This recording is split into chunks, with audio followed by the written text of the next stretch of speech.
Hi, Skyhawko2 here. I just wanted to make this video mainly as a warning for anyone out there considering buying the Logitech F310 gamepad. Now, basically, you shouldn't buy it, period. But in case that's not enough to deter you, allow me to share with you some of my experience with it. Before I bought the F310, I watched a few video reviews that covered some of the features of this controller, such as XInput, it has a switcher in the back, and DirectInput to let you switch between those. Analog triggers, like on the Xbox, and Xbox style buttons.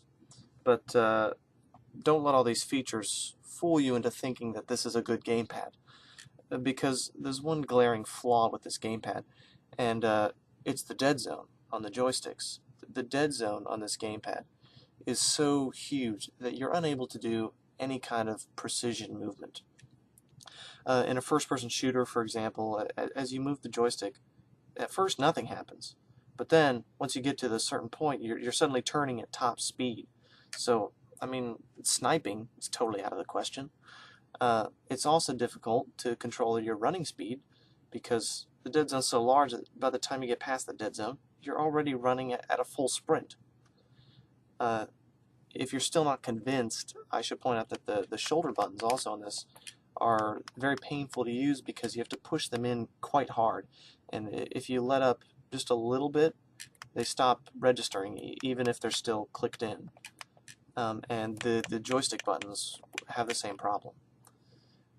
Now, I only paid about $15 for my F310, but even at that price point, there's really no reason to get one.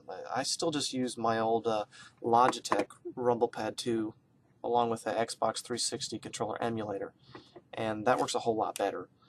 Now, although I've never tried the Logitech F510 or 710, which are the rumble and wireless versions of this gamepad, I'm pretty sure they suffer from the same problem. So if you want an Xbox style controller to use with your PC, your best bet is probably to go with the real thing. Or do like I do and use an emulator. And I'll put a link to the emulator I use in the description, and that should work with other types of controllers too. Thanks for watching.